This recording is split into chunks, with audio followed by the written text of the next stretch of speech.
पदं दर्शितं येन तस्मै श्रीगुरवे नमः।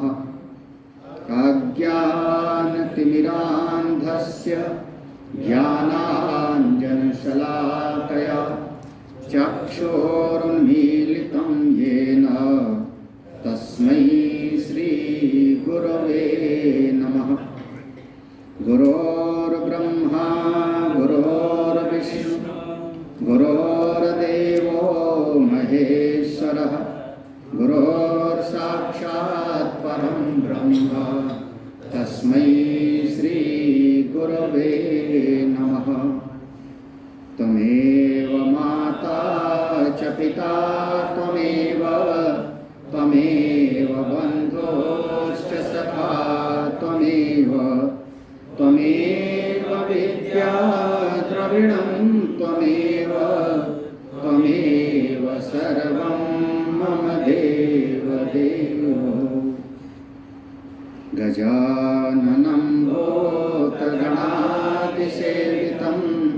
कपित्थजम्बोफलचारुभक्षणम् उमासुतं शोकविनाशकारकं नमामि विघ्नेश्वरपादपङ्कजम्।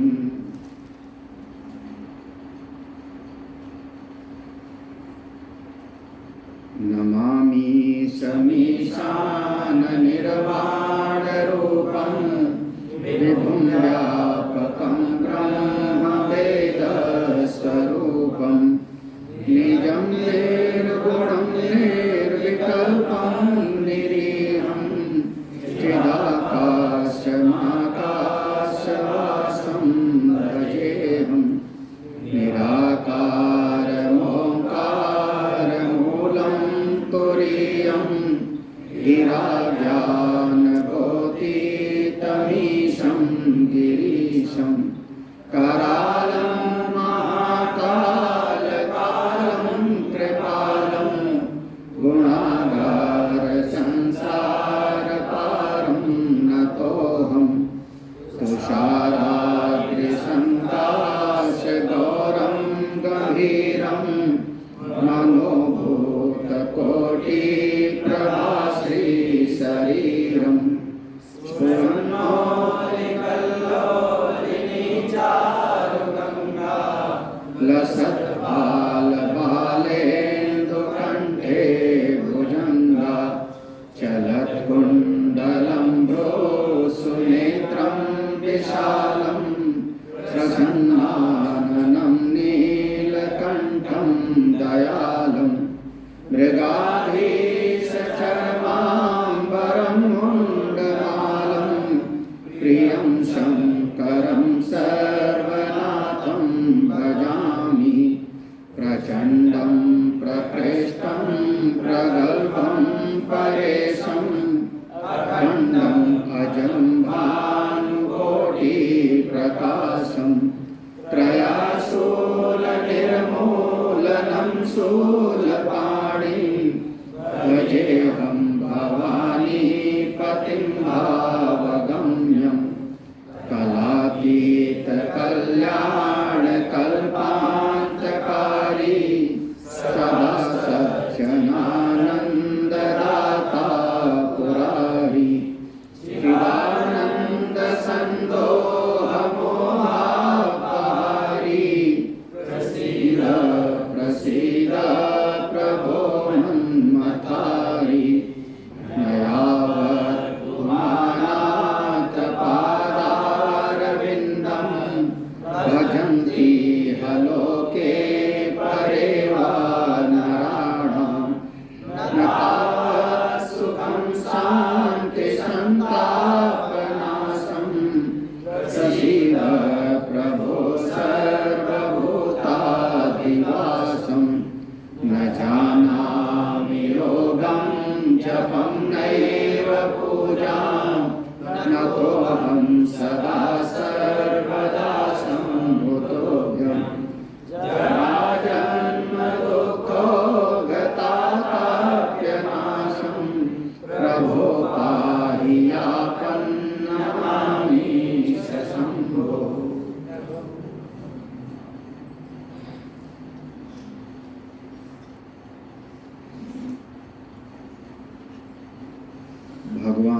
पशुपति नाथ महादेव की शरण में बैठ करके सभी संतों के साथ यजमान के पूरे परिवार को, विनोद जी, चंद्रभाल जी, रमेश जी, सभी को आशीर्वाद देते हुए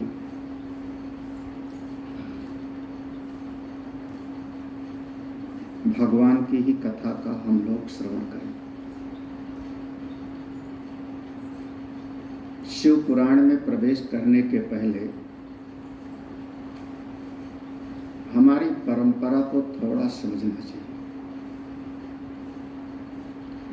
हमारी जो भारतीय दर्शन है, भारतवर्ष में जितनी विचार की शाखाएं हुई उनको हम कहते हैं भारतीय दर्शन। भारतवर्ष में जो जो विचार की प्रक्रिया प्रकट हुई, महापुरुषों ने अपने अपने विचार सामने रखे, उन सब को मिलाकर के हम एक नाम देते हैं भारतीय दर्शन। हमारे भारतीय दर्शन में ही जैन दर्शन को भी हम स्वीकार करते हैं, क्योंकि वो भारतवर्ष में ही प्रकट हुआ। बौद्ध दर्शन भी हमारे यहाँ का ही है, चारवाक दर्शन भी हमारे यहाँ का है, और भी हमारे आस्तिक दर्शन भी हमारे यहाँ के हैं। तो जो जो हमारे भारतवर्ष में विचार की शाखाएं प्रकट हुई, उनको सबको हमने सम्मिलित रूप से कहा भारतीय दर्शन। हमारे दर्शन में भारत के ऋषियों में एक बहुत बड़ी छूट दी गई। हम सिद्धांत प्रधान हैं, व्यक्ति प्रधान नहीं है। आप थोड़ा ध्यान से समझना इस बात को। हम लोगों ने सिद्धांत पर ज्यादा जोर दिया, व्यक्ति पर जोर ज्यादा नहीं दिया। जैसे दूसरे धर्म वालों ने व्यक्ति पर जोर दिया है। अमुक महापुरुष ने जो बात कह दी वही सही है। कोई एक महापुरुष प्रकट हुए और उन्होंने जो कह दिया उसी बात को मान लो, नहीं मानोगे तो आपको मारेंगे, आप फिर उनके मत के खिलाफ हो। हमारे ऋषियों ने कहा नहीं, जो सत्य है वो अकाट्य होगा, जो सत्य है उसको कभी मिटा को नहीं सकता। तो जिसको जो विचार करना है विचार कर लो। हम आपको विचार करने की पूरी छूट दे देते हैं। भाई सूर्य देवता है तो प्रकाश मिलता है, एक अकाट्य सत्य है। अब आपको जितना विचार करना हो विचार कर लो। किसने कहा, कब कहा, क्यों कहा, इस पर मेरा ध्यान है ही नहीं। लेकिन सूर्य देवता प्रकाशमान है, ये सिद्धांत है। अब इस पर विचार कर सकते हो। अब ये जो विचार की छूट दे दी गई आपके भारतवर्ष में, चिंतन की छूट दे गई, इसका परिणाम हुआ कि बहुत सारी चिंतन की धाराएं पैदा हुई। एक नहीं अनेकानेक विचार की शाखाएं पैदा हुई। जैसे जैसे महापुरुष हो गए, विचार करते गए, चिंतन करते गए, तो उसमें आस्तिक मत भी है, नास्तिक मत भी है। लेकिन एक इसका बहुत बड़ा जो कमी सामने आई, जो हमारे लिए बहुत नुकसानदेह हुआ, कि जो जो एक विचार प्रकट करता गया उसने अपना शाखा अलग बना लिया, सनातन धर्म से अलग। ये इसकी जो है एक कमी हो गई। हमारे छूट देने का परिणाम, एक शुभ परिणाम हुआ कि चिंतन की सर्वोत्कृष्ट स्थितियां प्रकट हुई। वैसा चिंतन फिर कहीं पर नहीं है। लेकिन इसका दूसरा जो दुष्परिणाम सामने आया कि जिसने थोड़ा सा कुछ चिंतन किया उसने कहा कि मेरी बात सही है और बाकी सब गलत। और शाखाएं बहुत सारी पैदा हो गई हमारे। और हमारे सनातन धर्म में मुंडे मुंडे मतिर भिन्न, एक स्थिति पैदा हो गई। और पहले भी हुआ था और अभी भी बहुत सारे हैं, अभी भी बहुत सारे हैं। और हम ऐसा नहीं कह सकते कि आगे और नए नए प्रकट नहीं होंगे, ये भी हम नहीं कह सकते। समय के अनुसार ना जाने कौन कौन सा मत हमारे समाज में प्रकट होता है। आप पंजाब की तरफ चले जाओ, 2-3 मत वाले तो ऐसे हैं जिनके पास लाखों लाख लोगों की भीड़ होती है। हिमाचल प्रदेश में चले जाओ, आप राजस्थान में चले जाओ, कई मत उधर चलते हैं। आप गुजरात में चले जाओ, कई मत हैं। अब कहने को कह देते हैं हम लोग, कोई भी कह देगा कि अरे वो तो अमुक महापुरुष अमुक जगह पैदा हुए, लेकिन प्रभाव है उनका। तो गुजरात में, महाराष्ट्र में कई कई शाखाएं पैदा हो गई, कर्नाटक में कई कई शाखाएं हैं, हमारे सनातन धर्म की शाखाएं। लेकिन अब कहते हैं कि मैं हिंदू नहीं। सबसे बड़ी विडंबना की बात पैदा हुई थी जब हमारा रामकृष्ण मिशन की तरफ से एक कोर्ट में याचिका दी गई थी। रामकृष्ण मिशन की तरफ से कोर्ट में याचिका दी गई थी कि हम हिंदू नहीं हैं, हमारा धर्म रामकृष्ण परमहंस है, हमारे प्रणेता स्वामी विवेकानंद हैं। हिंदू धर्म से अलग होने के लिए याचिका दिया उन्होंने कोर्ट में, और उन्होंने कहा हमको अल्पसंख्यक का दर्जा मिलना चाहिए। फिर वहाँ कोर्ट में बहस हुई और वह स्वीकृति नहीं हुई भगवान की कृपा से। आप लोगों को शायद जानकारी ना हो, ये शायद जानकारी ना हो, लेकिन उनकी तो रामकृष्ण मिशन की तरफ से ये बात सामने आई। तो ऐसे ही एक नहीं अनेकानेक शाखाएं प्रकट हुई। अब विचार करना, ये हमारे सनातन धर्म ने जो विचार करने की छूट दे दी, अब ये श्रेष्ठ बात थी कि हमारी गड़बड़ी हो गई, ये आप पर छोड़ते हैं। छूट देने का परिणाम ये हो गया कि चोटी नहीं रखता तो भी हिंदू है, मंदिर नहीं जाता तो भी हिंदू है, यज्ञोपवीत संस्कार नहीं हुआ, नहीं पहनता तो भी वो कहेगा मैं है। ये छूट देने का दुष्परिणाम है। छूट देने का दूसरे के यहाँ नहीं हो सकता, लेकिन हमने छूट दे दिया, उसका ये दुष्परिणाम है। और इसका एक अच्छाई है कि बहुत तरह के विचार की शाखाएं एक से एक महापुरुष चिंतन करते गए और अनेक अनेक विचार प्रकट हुए। अब मूल बात पर समझना, हमारे जो भारतीय दर्शन है उसका मूल तो हमारे वेद हैं, सब लोग समझते हो, सुना हुआ है। वेद में अनेक देवताओं की स्तुति है। हम वेद भगवान को कहते हैं बहुदेवतावादी। ये शब्द ध्यान रखना, वेद भगवान बहुदेवतावाद का प्रतिपादन करते हैं।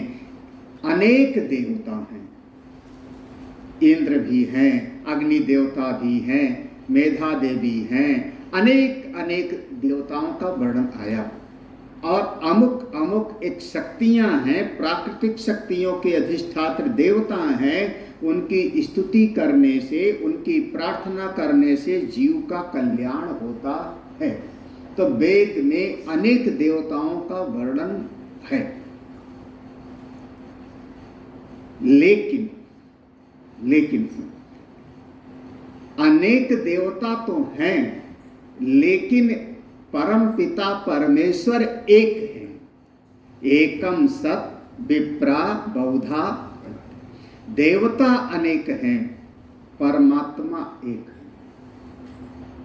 अब थोड़ा इसमें हमेशा ध्यान रखना चाहिए, देवता परमात्मा एक है, ये वेद का मंत्र याद रखना चाहिए। एकम सत विप्रा बहुधा वदन्ति, सत्य एक है।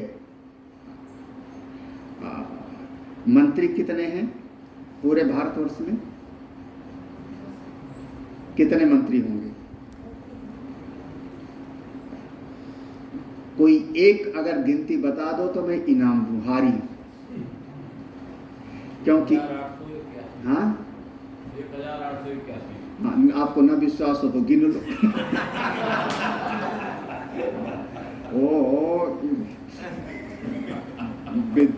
जहाँ पर स्वामी विद्यारण स्वामी विजयनगर राज्य के संस्थापक, वहाँ का जो बड़ा प्रसिद्ध हुआ कृष्णदेव, वहाँ के राजा तेनालीराम उनके यहाँ पर थे। और किसी समय पर ऐसी घटना हुई तो राजा कृष्णराय ने, उन्होंने कहा तेनालीराम गिन के बताओ हमारे नगर में कितने एक तोते हैं। उन्होंने कहा हुजूर गिनने के लिए खर्चा लगेगा, पैसा लो ले जाओ गिन के बताओ। अब वो 1 महीना तो खूब पैसे से मौज उड़ाए और 1 महीने के बाद आए और उन्होंने कहा हुजूर 1,51,000 अमुक अमुक। पूछा तेनालीराम कैसे गिना? बोले हुजूर गिना मैंने। बोले हम भेजते हैं अपने सारे दरबारियों को, गिनवाते हैं, अगर कम निकले तो तेनालीराम का हुजूर कम निकले तो समझ लेना कि अपने रिश्तेदारी गए और ज्यादा निकले तो रिश्तेदार लोग। मंत्री अनेक हैं लेकिन हमारे देश का राष्ट्राध्यक्ष एक है। राष्ट्र का जो अध्यक्ष होता है वो एक है और उसके मंत्री, उसके कार्य करने वाले लोग अनेक होते। ऐसे ही बिल्कुल इसी तरीके से विचार करके देखो, हमारी इंद्रियां अनेक हैं लेकिन सबका स्वामी मैं एक हूँ। सारी इंद्रियों का स्वामी मैं एक हूँ लेकिन इंद्रियां अनेक हैं, अंग अनेक हैं, काम अनेक है। ऐसे ही देवता अनेक हैं, परमात्मा एक। जो वेद में बहुदेवतावाद का विभाग है, उसी कारण से हमारे समाज में किसी समय पर प्रचलन हो गया, हर गांव के अलग अलग देवता हो जाते थे। शायद अब समझना, गांव में नीम का पेड़ है, पीपल का पेड़ है, उसके नीचे कुछ रख दिया, एक गांव की कुल गांव देवी, पीर बाबा, पहलवान बाबा रहे होंगे किसी के यहाँ। हमारे लखनऊ में बुढ़वन बाबा, कोई आया नहीं वहाँ से, पपनामऊ से, शायद पपनामऊ से कोई नहीं आया ना बुढ़वन बाबा का भगत, नहीं आया है। चलो ठीक। तो गांव के अनेक अनेक देवता हो गए, हर गांव के अनेक देवता, जगह जगह पर अनेक अनेक, जहां हुआ वहीं पर। जब ये अब किसी नदी के किनारे जितनी हमारी गंगा, जमुना, नर्मदा इत्यादि जगह जगह पर अनेक अनेक देवता, और वो कहने लगे कि नहीं शास्त्र में वर्णन है, हमारे वेद में वर्णन है, वेद में तो अनेक अनेक देवताओं का वर्णन है ना। तो तब भगवान जगत गुरु भगवान शंकराचार्य जब सामने आए, भगवान शंकराचार्य जी ने फिर सभी देवताओं की उपासना को, सबको समेट करके उन्होंने पंचदेव उपासना की पद्धति चलाई। सबको समेट करके पंचदेव उपासना। पंचदेव में 5 देवता प्रधान हैं, 5 देवता की प्रधान रूप से उपासना करनी ही चाहिए। और तब से हमारा समाज, हम लोग पंचदेव उपासक हैं। आप ऐसा कह सकते हो, हम 5 देव की उपासना करते, पंचदेव उपासना। देवता बहुत सारे वेदों में वर्णन है, होंगे महाराज, आपको प्रणाम है मेरा, लेकिन हम पंचदेव उपासक हैं, जिसमें पहला जो उपासना की पद्धति हुई उनका नाम हुआ भगवान विष्णु। वेद में उनकी ऋचाएं हैं, वेद में मंत्र हैं, नारायण सूक्तम है, विस्तार में भगवान विष्णु वो उपास्य देव हो गए। और भगवान विष्णु की उपासना करने वालों को हमने कहा वैष्णव।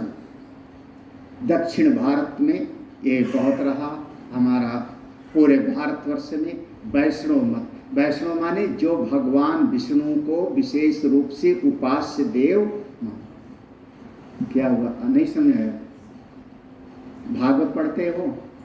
भागवत हमारा वैष्णव का ग्रंथ है, क्योंकि जितने अवतार हैं किसके हैं? भगवान विष्णु के। तो भागवत आपका वैष्णव का ग्रंथ है, आप ऐसे समझ लो।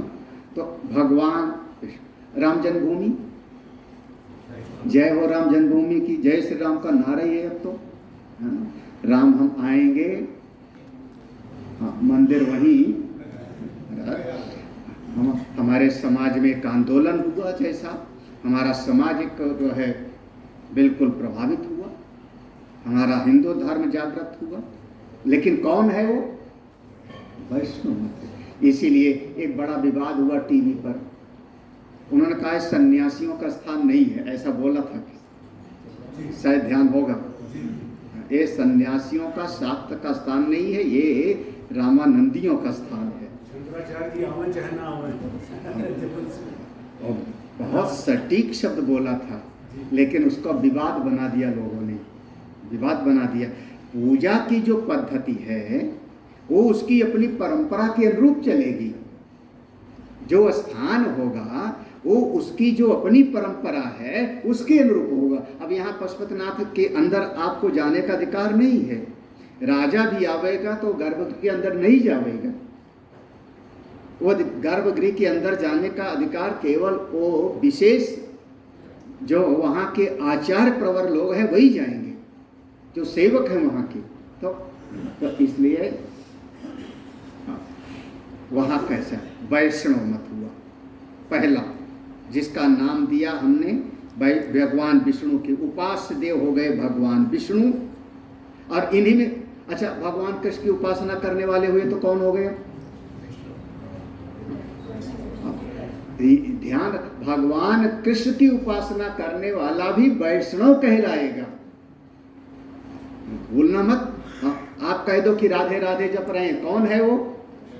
वैष्णव है, क्योंकि उपासना किसकी हो रही है? वो भगवान विष्णु के ही अवतार की, उन्हीं की अवतार हैं। चाहे वो नरसिंह भगवान की पूजा करने वाला हो, चाहे परशुराम की पूजा करने वाला हो, तो कौन हो गया? वैष्णव। ये पहला उपासना का हुआ। दूसरा उपासना का जो बहुत प्रभाव रहा उसको हमने कहा शैव मत, भगवान शिव की उपासना। भगवान शिव उपास्य देव हैं, मैं उनका उपासक हूँ। और हमारा तो रुद्री है ही वेद में, रुद्राष्टाध्यायी। शैव मत पूरे भारतवर्ष में सबसे ज़्यादा अगर है हमारा तो यही शैव मत है। सबसे भगवान शिव की उपासना सब जगह होती है, रामेश्वरम से लेके और आप चले जाओ केदारनाथ तक, आप कहीं भी चले जाओ, किसी भी गांव में चले जाओ, चाहे आपके राम जी का मंदिर हो चाहे ना हो, लेकिन शंकर जी का एकाध मंदिर तो होगा ना। अब हम दुविधा में हैं कि चंद्रभाल को हम वैष्णव कहें कि शैव।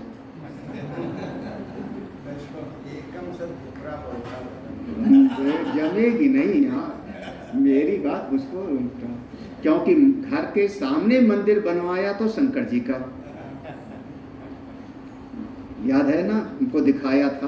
तो ग्राम देवता है, वो ग्राम, घर के सामने मंदिर बनवाया शंकर जी का। और दीक्षा लिया जाके कहाँ? वृंदावन में। देखो समझ में आ रहा है ना मेरी बात? दीक्षा लिया भगवान कृष्ण का गोपाल मंत्र, तो दीक्षा लिया आपने किस में हो गए?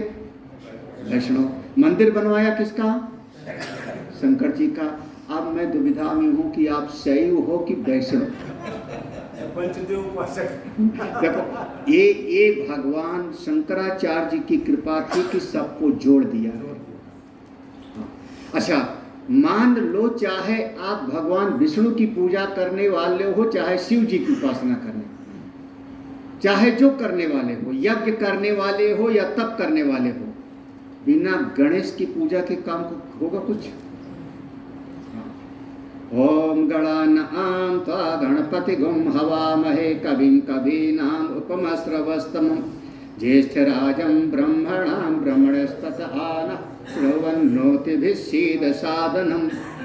बिना गणेश की पूजा के तो कुछ नहीं हो सकता। तो जब गणेश की पूजा सर्वप्रथम है पहले, और गणपति अथर्वशीर्ष के नाम से वेद में सूक्त है, तो हमारा तीसरा मत हुआ जिनका नाम है गाणपत्य मत।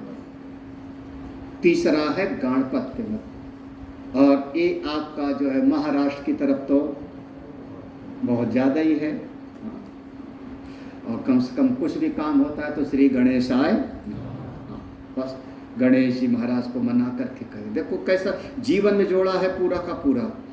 और चौथा जो विचार है, चौथा मत है सौर मत। सौर मत, उपास्य देव हैं हमारे सूर्य देवता। सूर्य देवता उपास्य देव हैं, उनका शास्त्र है। और यही एक आश्चर्य है कि सभी देवताओं के विग्रह को हमने बनाया, भगवान राम का, कृष्ण का, शिव जी का, गणेश, सबकी मूर्ति को हमने बनाया, विग्रह को बनाया। लेकिन सूर्य देवता तो साक्षात हमारे देवता हैं, प्रकट देवता हैं, तो सूर्य देवता के विग्रह को नहीं बनाया। एक कोणार्क का मंदिर बनाया गया था किसी समय पर, सूर्य मंदिर, और वो भी तोड़ दिया गया। कश्मीर में मार्तंड में एक आध दो जगह पर, हाँ। नहीं तो सूर्य देवता का जो है, अब वो 7 घोड़े हैं और इस प्रकार से 7 रश्मियां हैं, ऐसा बनाने के लिए बना सकता है कोई, लेकिन उपास्य देव साक्षात देवता मेरे सामने प्रकट है। सवेरे उठ करके मैं उनको जल चढ़ाता हूँ, उनकी कृपा से वनस्पतियाँ मिलती हैं, उनकी कृपा से बरसात होती है, सूर्य देवता की कृपा से हमको जल प्राप्त हो रहा है, अन्न प्राप्त हो रहा है, तो उनकी कृपा से तो मेरा जीवन चल रहा है। तो हमारे साक्षात देवता कौन हैं? और हमारे सबसे बड़े साक्षी वही माने जाते हैं। हमारे समस्त कर्मों के साक्षी कौन? सूर्य और चंद्र, उनको माना जाता है। यहाँ पर आपके कर्मों की गवाही कोई पड़ोसी देगा अदालत में, लेकिन वहां पर माना जाता है सबसे बड़े जो कर्माध्यक्ष, उनका नाम दिया जाता है कर्माध्यक्ष। आपके समस्त कर्मों के साक्षी कौन? सूर्य देवता। सौर मत है एक चौथा। पांचवा जो हमारा साधन का स्वरूप है, उसको शाक्त मत कहते हैं। माँ भगवती की उपासना है, शक्ति की उपासना है। अब उनमें भी कई भेद है, शाक्त मत में भी कई भेद हैं। अब उसमें 10 महाविद्याएं आती हैं, उसमें बहुत सारा भेद है, लेकिन माँ भगवती की उपासना, और खास करके पहाड़ों में सबसे ज़्यादा या तो भगवान शिव की और या तो माँ शक्ति की, भगवती की सबसे ज़्यादा उपासना इनकी। ये 5 देव की उपासना हमको करनी चाहिए। और हम लोग करते, नवरात्रि आई तो हमने 5 नवरात्र में हमने किया, नवरात्र किया, शक्ति की उपासना हो गई। शिवरात्रि आ गई तो शंकर जी की उपासना हो गई। जन्माष्टमी आ गई तो अब हम भगवान कन्हई का हमने मना लिया। हमारे गृहस्थ समाज में सबको जोड़ दिया गया, तो हम लोग कह सकते हो मैं पंचदेव उपासक हूँ। एक है पंचदेव उपासक, मैं 5 देवताओं की उपासना करता हूँ। मैं वैदिक हूँ, वेद को मानता हूँ, 5 देवता की उपासना मैं करता हूँ, मेरे जीवन के साथ जुड़े। कथा तो हम लोग बातें भी शुरू करेंगे, थोड़ा मूल चीज तो समझ लो। अब हमारे वेद में 2 विभाग हुआ, 2 विभाग। एक का नाम पड़ा निगम और दूसरे का नाम है आगम। नाना पुराण निगमागम सम्मतम यत्, निगम और आगम। निगम कहते हैं वेद की ऋचाओं को, श्रुतियों को, उसको हमने कहा निगम। जो हमारा वेद है, उपनिषद हैं, वेद की ऋचाएं हैं, वो हमारा निगम है, श्रुति। आगम हम कहते हैं ऋषि परंपरा से जो हमको ज्ञान प्राप्त हुआ, ऋषि परंपरा, वो भी वैदिक है, वेद विरुद्ध नहीं है, वो भी वैदिक है, लेकिन हमको प्राप्त कहां से हुआ? ऋषि परंपरा से। तो ऋषि परंपरा से आया हुआ जो ज्ञान है उसको हमने नाम दिया आगम। आगम के अंतर्गत बहुत सारी विधियां, लक्ष्य है उस पर ब्रह्म की प्राप्ति। जीव का लक्ष्य है भगवत प्राप्ति। उस भगवत प्राप्ति के लिए साधन जो जो ऋषियों ने साधन किया, अपनी अपनी साधना को बढ़ाया, परमात्मा का अनुभव किया, और ऋषियों ने हमको उस मार्ग को बताया, हमने वो सारे मार्ग को अपना लिया, तो वो सब हो गया हमारा आगम। जैसे अगर आप कहें तो योग को किसने बताया? पातंजल मुनि ने। पातंजल मुनि, पातंजल योग दर्शन, वो हमारे उसमें आ जाएगा। फिर इस प्रकार से ही यज्ञ करना चाहिए, इस प्रकार से अनुष्ठान करना चाहिए, ये सारी विधियों का वर्णन है उसमें। खास करके आगम में विधि प्रधान है, क्रिया प्रधान है, साधना प्रधान है। आपको ऐसी साधना करना चाहिए। बिना मूल को समझे आप आगे की बात नहीं समझ पाओगे। तो ये जो हमारा देखो, हम जो दो विभाग हुआ ना, निगम और आगम। निगम माने मूल वेद जो वेद की संहिता में है, और आगम माने जो हमको ऋषि परंपरा से प्राप्त। तो जो शैव दर्शन है, शैव आगम का मूल ग्रंथ है श्रीमद् शिव महापुराण। हाँ, शैव आगम का ग्रंथ है। अब शिव महापुराण में शायद ये शब्द मैंने कभी ना बोला हो। ये शैव आगम का ग्रंथ है शिव महापुराण। शैव दर्शन का है और आगम है। इसी कारण से आप जब कभी, अब देखो दूसरी बात सरल करके बोल दूं, जब 18 पुराण का नाम देखोगे तो 18 पुराणों में शिव पुराण का नाम नहीं है। याद आया ना? देख तो डाले होगी। 18 पुराणों में शिव पुराण का नाम, लिंग पुराण है वहां पे, पद्म पुराण, विष्णु पुराण, ब्रह्म पुराण, भागवत पुराण, लेकिन देवी भागवत का भी नाम नहीं होगा उस 18 पुराण में। देखना 18 पुराण में देवी भागवत है। किसी को याद है? मैंने 18 पुराणों का एक श्लोक में रटाया था।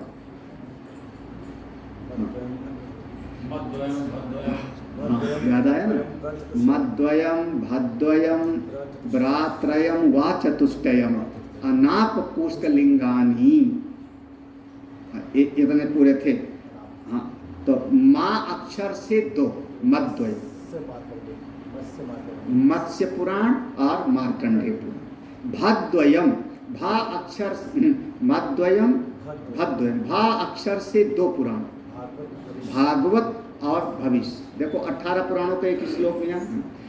ब्रात्रयम, ब्रा अक्षर से 3 पुराण, ब्रह्म पुराण, ब्रह्मांड पुराण, ब्रह्म वैवर्त पुराण। वा चतुष्टयम, वा अक्षर से 4 पुराण, वामन पुराण, विष्णु पुराण, वायु पुराण, वाराह पुराण। वा से 4। अनाप कुष्कलिंगानी, ये जो ये पंक्ति है इसमें एक एक पुराण है। अनाप, आ से 1 पुराण अग्नि पुराण, ना से 1 पुराण नारद पुराण, अनाप पा से 1 पुराण पद्म पुराण, कु से 1 पुराण कूर्म पुराण, स्का से 1 पुराण स्कंद पुराण, अनाप कुष्कलिंगानी, लिंग से 1 पुराण। कुल हो गए 18 पुराण गिना दिया। 18 पुराणों में शिव पुराण का नाम नहीं। तो आप मत बोल देना 18 पुराणों में शिव पुराण आता है। ये हमारा शैव आगम का महान ग्रंथ है।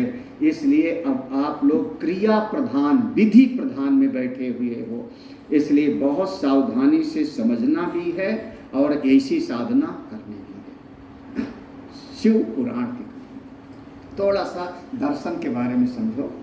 हाँ, यह जो हमारा शैव दर्शन है, इस शैव दर्शन में उपास्य देव हमारे भगवान शिव हैं।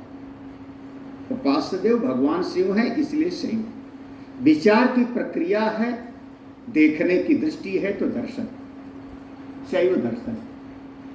इसमें कई महापुरुष हुए, क्योंकि आगम का ग्रंथ है, इसका मूल आएगा नारद पंचरात्र और अहिर्भुवन संहिता में। तो इसमें जो परंपरा चली इसमें आचार्यों की, इसमें कई विभाग हुए। मैं नाम बता देता हूँ, नाम सुन लो। साधना शिविर में आए हो तो, बाहर प्रवचन में तो नहीं बोला जाता। एक शाखा हो गई शैव दर्शन की, जिसका नाम पड़ा कश्मीरी शैव दर्शन। कश्मीरी शैव दर्शन, उसका नाम पड़ गया। शायद आप लोगों को ध्यान भी नहीं है, सुनते हो आप लोगों को सावधान 27% ही अच्छा लगता है, लेकिन उसकी गहराई को अब अंदर जितना जाएगा उतने उसमें दिखाई पड़ेगा कितना भेद है। ये तो तुम्हारा विषय है ना। हम लोग तो कहते हैं सबका खून लाल है, ये बचपन का हमारा शब्द था, सबका खून बराबर एक जैसा। लेकिन अब समझ में आया कि सबका खून एक जैसा नहीं होता। तो ऐसे ही आप लोग जब एक महापुरुष का कभी प्रवचन सुनते हो, अच्छा लगता है आपको, किसी महापुरुष का अच्छा लगता है, तो आपको पता भी नहीं वो कश्मीरी शैव दर्शन की बात कर रहे हैं। अब नाम नहीं मैं बोलूँगा, क्योंकि प्रचार करना मेरा काम नहीं है। तो एक दर्शन हुआ जिसका नाम हुआ कालमुख शैव दर्शन। देखो उनका नाम ही पड़ गया कालमुख शैव दर्शन। एक दर्शन, इस शैव दर्शन के अंतर्गत विभाग हुए। एक दर्शन हुआ जिसका नाम पड़ा वीर शैव दर्शन। एक दर्शन हुआ, अलग अलग आचार्य अपनी अपनी शाखाएं चलाए। जैसे आप कह लो वैष्णव में कई शाखाएं हो गए, रामानुजाचार्य की अलग, वल्लभाचार्य जी की अलग, ऐसे शैव दर्शन में कई अलग अलग हो गए। एक हो गया कपिल शैव दर्शन, और अब ज़्यादा क्या कहूँ, द्रविड़ शैव, आंध्र शैव, ऐसे कई हैं। अभी जैसे एक नाम पढ़ोगे लिंगायत, ये नया निकला है, एक हमारा शास्त्र में नहीं था। लिंगायत वो भगवान शंकर जी का छोटा सा शिवलिंग गले में है, जैसे आप लोग माला पहन के रखते हो, कंठी वो पहन के रखते हैं। लिंगायत संत कर्नाटक में, खासकर कर्नाटक में बहुत प्रभावी हैं, और उन्होंने भी घोषणा किया हम हिंदू नहीं हैं। वही मैंने शुरुआत में कहा था, जो जो थोड़ा कुछ अलग होता जाएगा अपने आप को सनातन से किनारे करता जाता है। उनकी बहुतायत संख्या में फॉलोअर्स हैं। तो इस शैव दर्शन में अनेक भेद हुए। अब शैव दर्शन के अंतर्गत जहाँ पर सब में भगवान शिव ही उपास्य हैं, तो मैंने कई नाम लिखा, इनमें आचार्यों का भी नाम है। शैव दर्शन के अंतर्गत एक दर्शन है जिसका नाम है पाशुपत दर्शन। पाशुपत दर्शन, पाशुपत दर्शन में हमारे इष्ट देव आराध्य कौन हो गए? भगवान पशुपतिनाथ महादेव, जहां पर हम आना चाह रहे हैं। अब शब्द को अलग करना, पशु, अगला शब्द है पति, यही ना, पशु पति। तो पशु है एक, और उस पशु का एक पति है, स्वामी है, तो कौन हो गए? पशु पति। तो जब पशु है और उस पशु का स्वामी है, तो पशु को, गाय को बांधने के लिए कोई रस्सी भी तो चाहिए कि नहीं चाहिए? भाई गाय को बांध, और मान लो और गले में रस्सी ना बांधे, लेकिन कई बार गड़रिया एक बाड़े में भेड़ों को रख देता है ना, एक बाहर से चार दीवारी बना करके कई बार गौशाला में गायों को रस्सी नहीं बांधी जाती, लेकिन उनको एक चार दीवारी के अंदर तो आपने बांधा कि नहीं? है तो चार दीवारी तो बनाई, तो ओ हो गया पाश। अब 3 शब्द हो गए, पशु, पति और तीसरा हुआ पाश। ये 3 का विचार जो कर लेता है वो भगवान शिव का लोक प्राप्त कर लेता है। बोलिए पशुपतिनाथ महादेव की। 3 का विचार किसका? पशु, पति और पाश। 3 को जो जान लेता है ठीक ठीक वो भगवान शिव पद की प्राप्ति कर लेता है। पशु माने जीव जो बांधा गया है। अब इस पर हम अगली क्लास में थोड़ा देखते जाएंगे। अभी मैं केवल आपको एक इशारा कर दे रहा हूँ। जीव का स्वरूप क्या है, वो कैसा है, कैसे आया, कब आया, अणु है कि महान है कि विभु है। पशु का स्वरूप। पास, उसके बंधन का क्या स्वरूप है, कैसे बांधा पशु को। अरे कई बार वो मंत्रों से भी बांध दिया जाता है ना।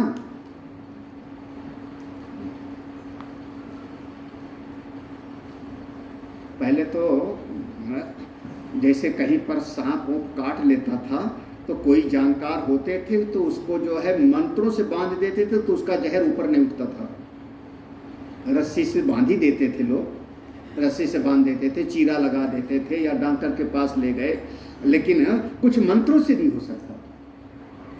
मंत्र से बंधे गए हो आप, कैसे बंधे? रस्सी से बंधे हो, मंत्र से बंधे हो, किसी और ने बांधा है कि अपने आप बंध गए हो, कैसे बंधे हो? वो जो 12 सिंघा होता है वो कई बार अपनी सींग से खुद बंध जाता है, उलझ जाता है। अब एक गाय हमारे यहाँ थी, कई गायों का भी अलग अलग स्वरूप होता है। वो गाय सीधे खड़ी नहीं रहती थी, ऐसे खूंटे में रस्सी से बांध दो, जैसे सबकी गायें वैसी वो भी बंधी, लेकिन इतना वो खूंटे पर घूमती थी, घूमते घूमते अपनी रस्सी से अपने गला जो है वो पूरा, कभी देखा हो तो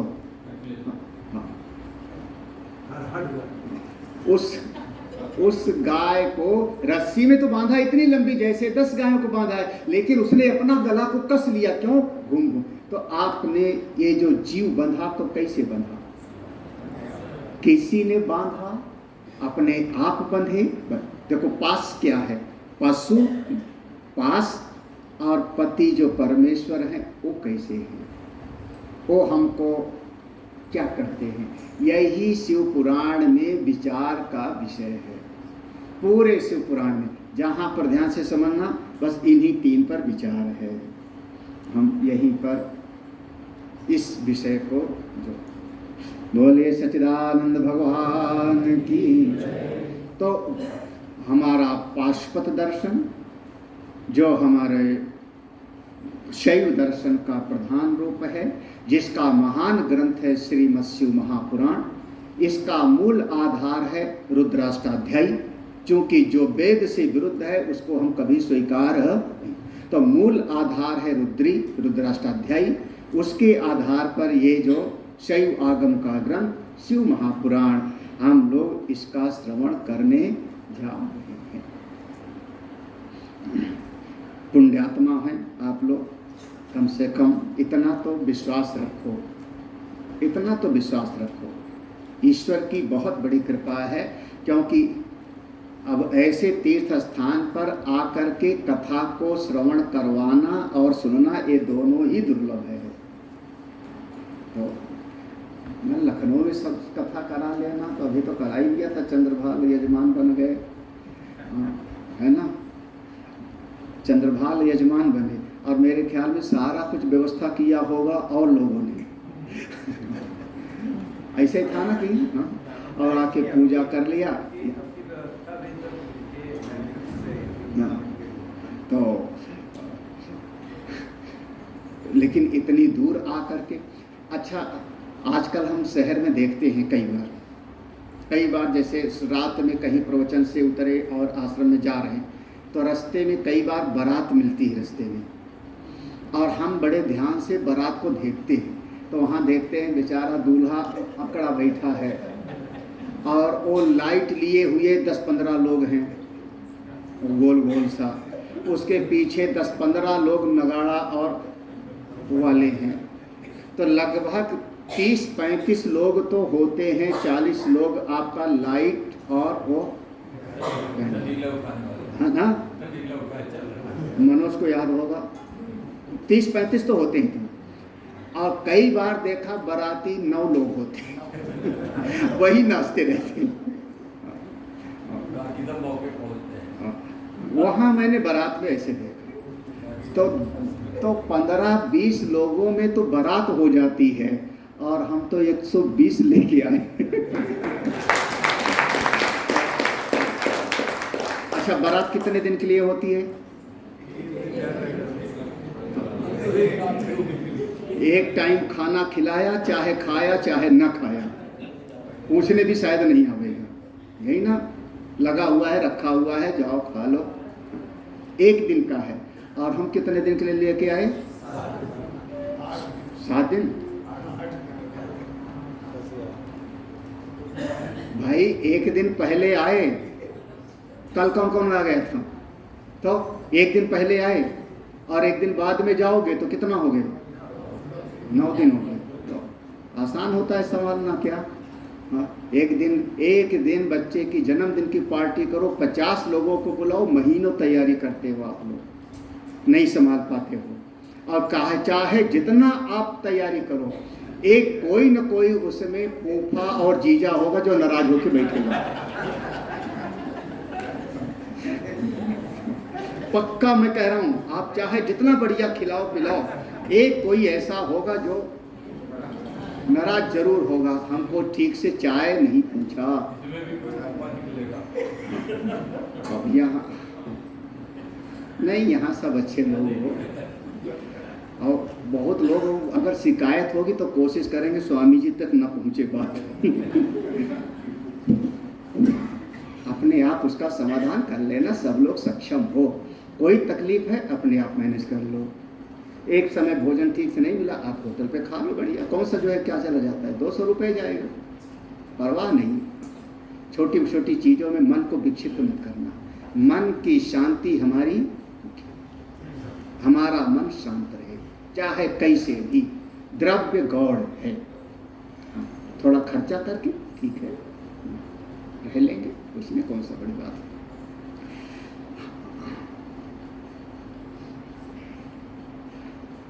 भवाब्धिमग्नं दीनं मां समुद्धर भवार्णवात् कर्मग्रागृहीतांगं दासोऽहं तव शंकर। हे भगवान शिव, हे प्रभु, हे परमेश्वर, हे मेरे आराध्य देव, मैं भावसागर में डूब रहा हूँ। भावाब्धिमग्नम, मैं भावसागर में डूब रहा हूँ। दीनम मां, और कोई मुझको बचाने वाला दूसरा दिखाई भी नहीं पड़ रहा, मैं अनाथ हूं। हे परमेश्वर, मैं आपका दास हूं, दासो हूं, मैं आपका अब आपकी शरण में हूं। हृदय से पुकार उठती है, मैं आपकी शरण में हूं, आप मेरा उद्धार करें। कहीं पर किसी संत से ऐसे पूछा था, किसी संत से पूछा था कि ये जब राधे राधे बोलते हैं या हर हर महादेव बोलते हैं तो हाथ उठवाते हैं ना, कहते हैं जय जय श्री राधे तो हाथ उठाओ, ओम नमः पार्वती पते हर हर महादेव तो हाथ उठवाते हैं, तो हाथ क्यों उठाते हैं? तो वहाँ दो दृष्टांत दिया। उनका जो छोटा बच्चा होता है साल भर का कोई बच्चा है, छोटा बच्चा है, और वो पैदल चलते चलते थक गया या कहीं परेशान हो गया, तो दोनों हाथ उठा के माँ की गोदी चढ़ना चाहता है, हाँ, पिता की गोद में चढ़ना चाहता है। वो ऐसे हाथ उठा लेता है, मतलब अब हमसे चला नहीं जाता, आप हमको गोदी में ले लो। तो जिसको भगवान की गोद में चढ़ना हो वो भगवान की शरण में हाथ उठा के चला जाओगे, इसलिए हाथ उठवाते हैं। प्रभु की कृपा चाहिए, और दूसरा इसका दृष्टांत दिया, कोई नदी में डूब रहा होता है। वैसे महाराज चाहे जितना कोई कैसा भी होवे, मरना नहीं चाहता कोई, मरना नहीं चाहता। वो उत्तर काशी में कोई महापुरुष थे, संत, उत्तर काशी की घटना है, कोई संत थे, तो शरीर से उन्होंने कहा शरीर हमको नहीं रखना है, बार बार कहते थे अपने गुरु भाइयों से शरीर नहीं रखना है। और ऐसी घटनाएं होती हैं। एक दिन वहाँ गंगा जी में वो छलांग लगा दी, बीच में चला गंगा जी से। कुछ संत लोग बाहर बैठे थे, अरे अरे वो डूब गया, वो डूब गया चल रहा है। तो वो जो बाहर रुके थे, जो बाहर वहाँ पर संत लोग बैठे अपना जाप वो करे, तो उन लोगों ने कहा जो महीना कहते थे मैं शरीर नहीं रखना चाह रहा हूँ, इस शरीर से मेरा कोई मोह नहीं, आसक्ति नहीं, मैं अपने स्वरूप पे हूँ। वो जब उसमें 2-4 बार डुबकी लगाए तो पत्थर को पकड़ने की कोशिश किए थे। उत्तरकाशी में धारा बहुत तेज है, हाँ, तो वहाँ पत्थर को पकड़ने की कोशिश किए थे। वो बाहर बैठे हुए लोगों ने देखा, बचे नहीं, वो बहाव में बह गए, वो शरीर पूरा बही गया। लेकिन वो जब जीवन पे आती है ना, तो पकड़ने की कोशिश किया ना, इसका मतलब क्या हुआ, आदमी कभी मरना। तो जब ये जीव नदी में डूब रहा होता है और जब थोड़ा पानी वानी पी गया और कोई उपाय नहीं दिखाई पड़ता, तो ऐसे हाथ उठाता है, बचाओ बचाओ मुझको। ऐसे कोई भक्त इस भवसागर में डूब रहा है और हाथ उठा के भगवान से प्रार्थना करता है, प्रभु मुझको अपनी शरण में लो, बचाओ, तो भगवान आकर के उस पर करुणा कृपा करते हैं। ये बिल्कुल सत्य है। यह श्लोक श्रीमद् शिव महापुराण का प्रारंभ, भवाब्धिमग्नं दीनं मां समुद्धर भवार्णवात् कार्मग्राह गृहीतांगम दासोहम तव शंकर। हे शिव, मैं आपका दास हूँ, आप मुझ पर करुणा करें, मुझको इस भवसागर से छुटकारा दिलाएं। एक बार नैमिषारण्य में 88,000 ऋषियों का समागम हुआ। सभी ऋषि लोग यज्ञ करते हैं, साधन भजन करते हैं, गोमती नदी में स्नान करते हैं, समय पर संध्या बंदन करते हैं। जब कोई समय मिल जाता है तो उस समय पर सूत जी को व्यास पीठ पर बिठा करके और सूत जी से कुछ सत्संग भी श्रवण करते हैं। जीवन का वास्तविक लाभ तो इस सत्संग में है।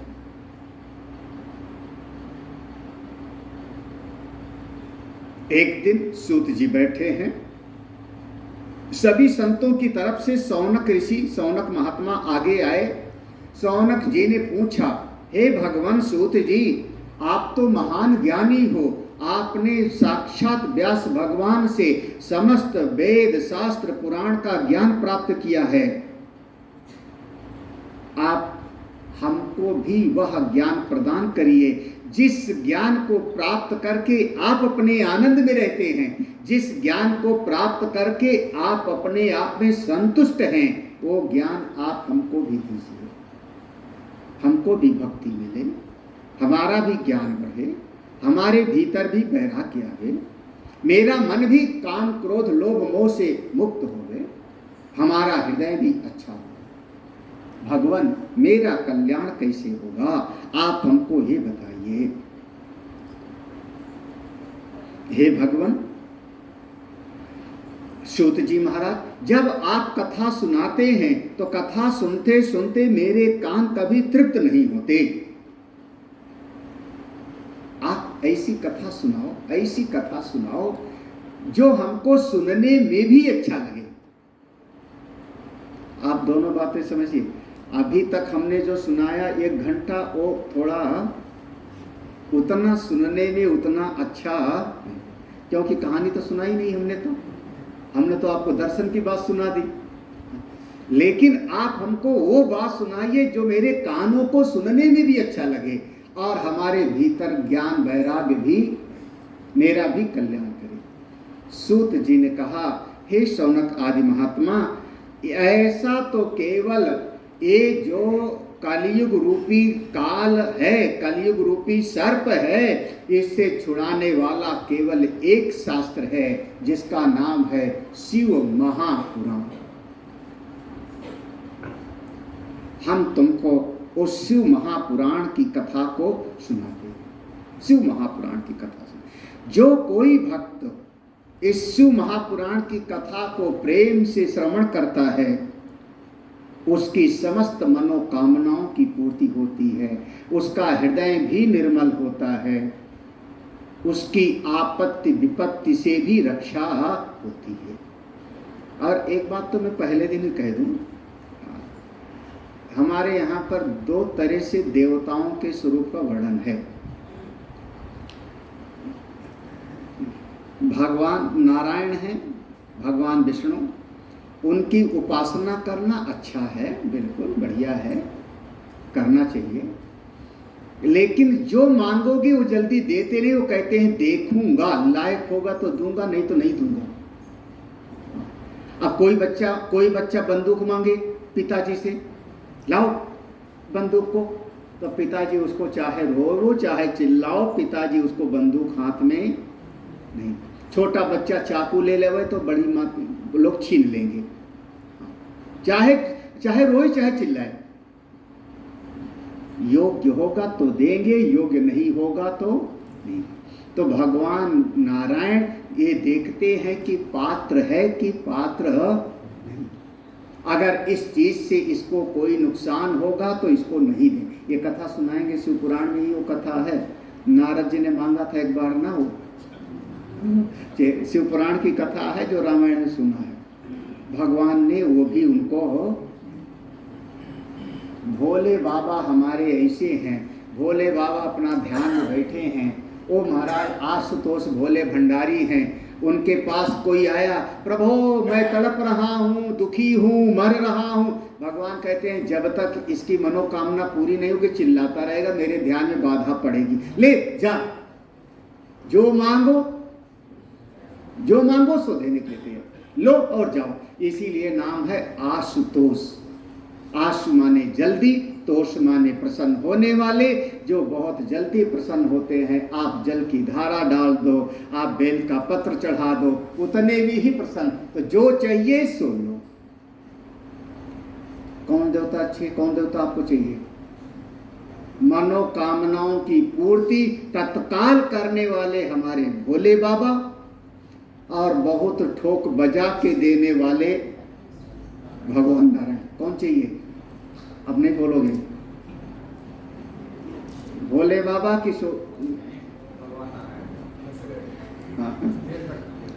भगवान, मैं कह रहा हूं भगवान नारायण का भरोसा नहीं कि आपकी मनोकामना पूरी करेंगे कि नहीं करेंगे। लेकिन भोले बाबा, उनसे तो कहा महाराज आप हमको आशीर्वाद दो। बोले क्या?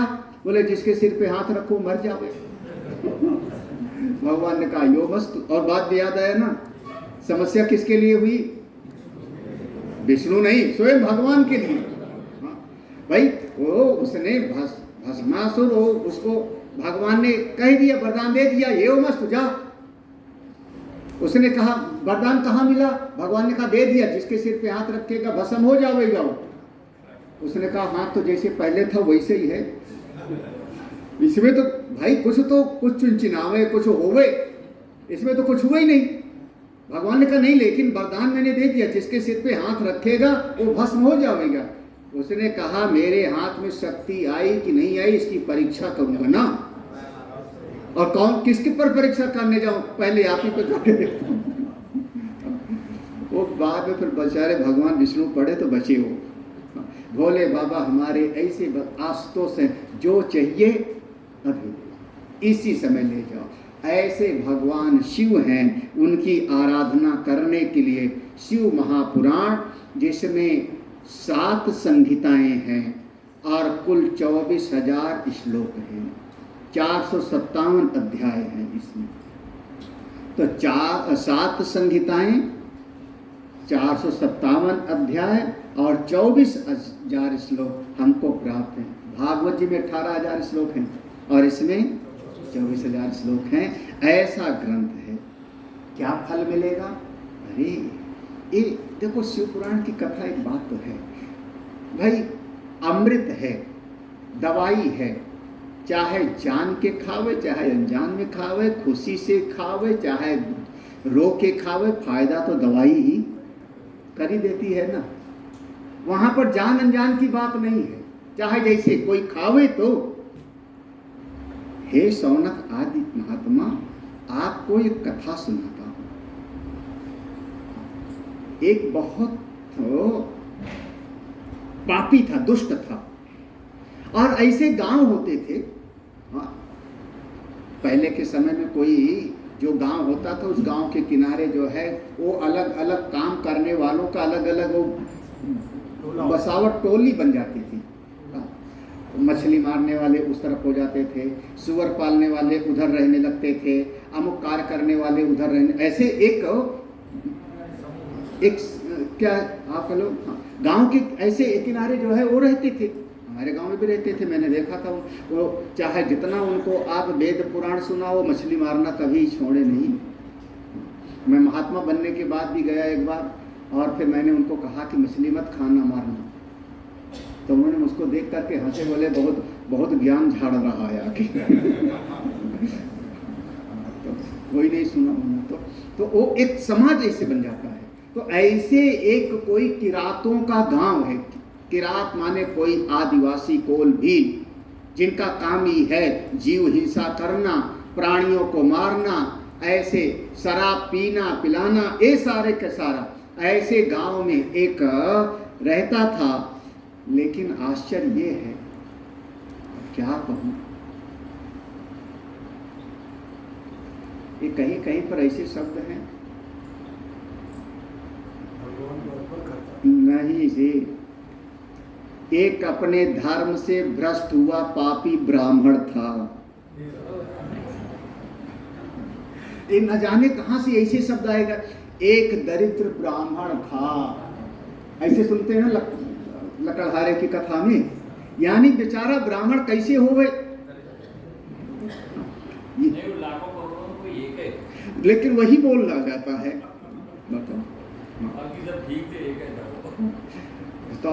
तो किरातों के गांव में, दुष्ट लोगों के गांव में एक पापी ब्राह्मण था, ऐसे लिखा हुआ। पापी माने अब वो समझ लो कि धर्म से अपने भ्रष्ट हो गया, जो उसको करना चाहिए था वो नहीं करता, वो संध्या बंदन नहीं करता, गायत्री जाप नहीं करता। क्या लिखा, क्यों नहीं करता? क्योंकि गुरुकुल गया नहीं कभी, तो ज्ञान में अत्यंत दुर्बल। भाई जब समझ में नहीं होगा तो करेगा कैसे? तो स्वाध्याय किया नहीं, वेद पढ़ा नहीं, जिनके साथ उठता बैठता था उन्हीं के साथ व्यवहार उसने बना लिया, उन्हीं के साथ खाने पीने लगा, और धीरे धीरे वो रस बेचने वाला हो गया। रस बेचने वाला यानी रस माने जिसको रस निकालते हैं, और क्या। अच्छा, फ्री में मिले तो पीना चाहिए कि नहीं?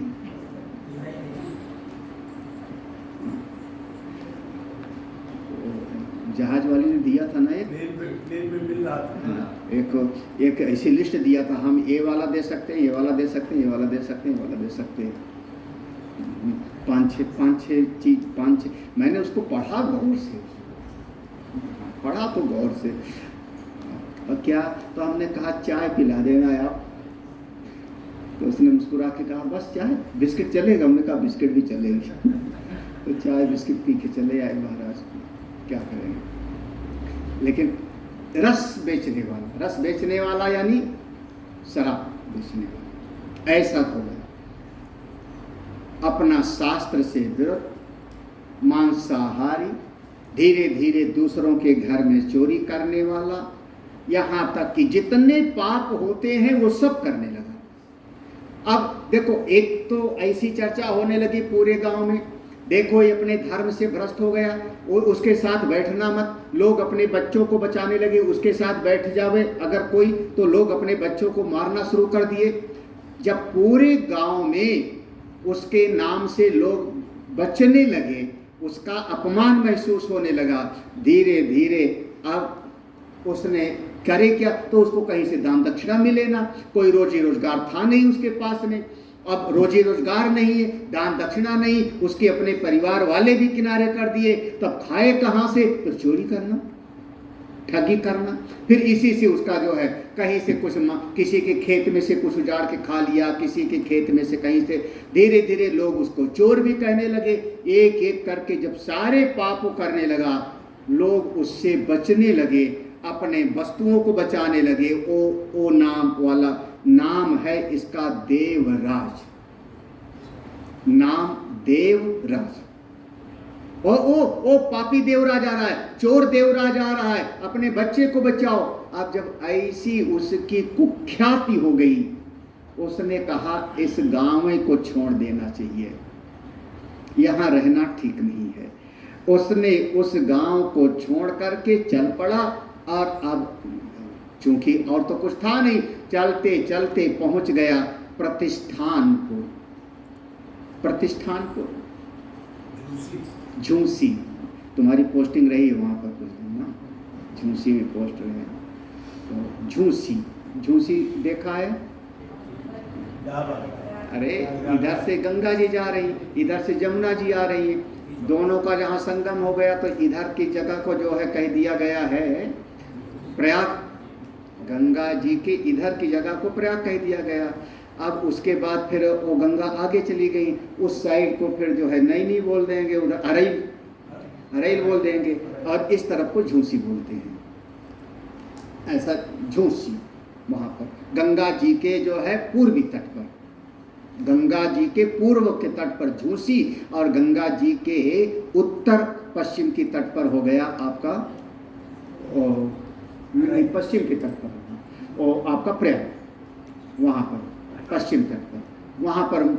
तो वो प्रतिष्ठान पर झूसी में गंगा जी के किनारे कोई मंदिर था, संयोग की बात, मंदिर था भगवान शंकर जी का, भगवान शंकर जी का मंदिर था। अब वो वहाँ गया और वहाँ जाकर के मंदिर के किनारे बैठ गया, तो वहाँ तो कोई पहचानता ही नहीं था कि पापी आदमी है, चोर है, ठग है, कोई जानता नहीं था। कोई आया, भगवान शंकर जी को पूजा किया और उसको भी थोड़ा और कुछ न कुछ फल वगैरह दे दिया, भिखारी समझ करके। उसने खाया, थोड़ा उसको शरीर को ताकत मिली, कुछ ठीक लगा। उसने कहा ये मंदिर के किनारे रहने पर तो बढ़िया है, कुछ न कुछ खाने को तो मिल ही जाएगा। अब वही मंदिर के किनारे वो रहने लगा। 1-2 दिन के बाद संयोग की बात है, उसको बुखार आ गया। एक कोई ब्राह्मण देवता वही झूसी के, उनका अपना नियम था, वो शाम के समय पर आते थे मंदिर में, और मंदिर के किनारे बरामदे में बैठ करके शिव पुराण का अपना पोथी खोल करके भगवान शंकर जी को ही कथा सुनाते थे। 2-4 लोग जो गांव के आसपास के आ जाते थे, वो लोग कथा प्यार से सुनते थे। 1-2 घंटा कथा सुनाते थे और उसके बाद वो ब्राह्मण देवता वहां से चले जाते थे।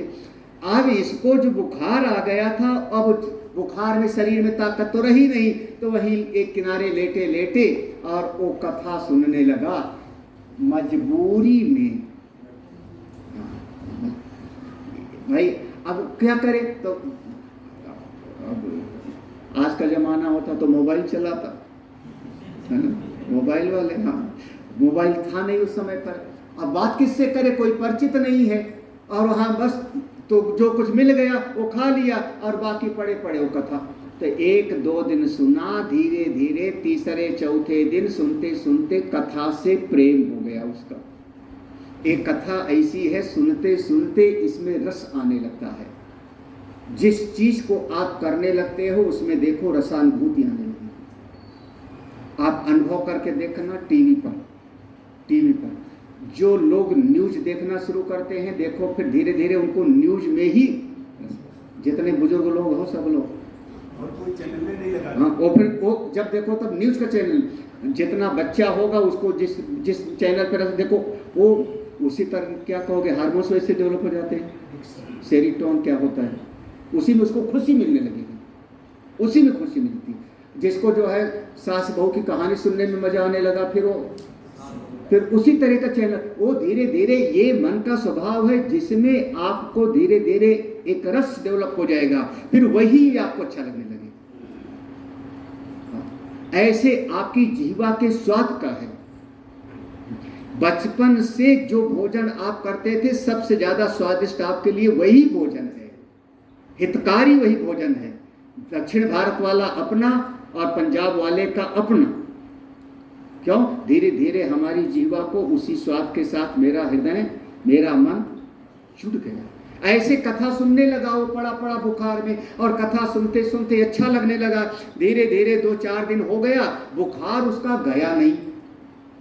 वो पड़े पड़े सोचने लगा, वो पंडित जी कब आएंगे, वो पंडित जी कब आएंगे, वो पंडित जी आवे तो कथा, पंडित जी आ जावे तो खुश हो जावे, क्योंकि अब कुछ, अब ब्राह्मण देवता ने कथा सुनाया, कथा खूब प्यार से सुना उसने।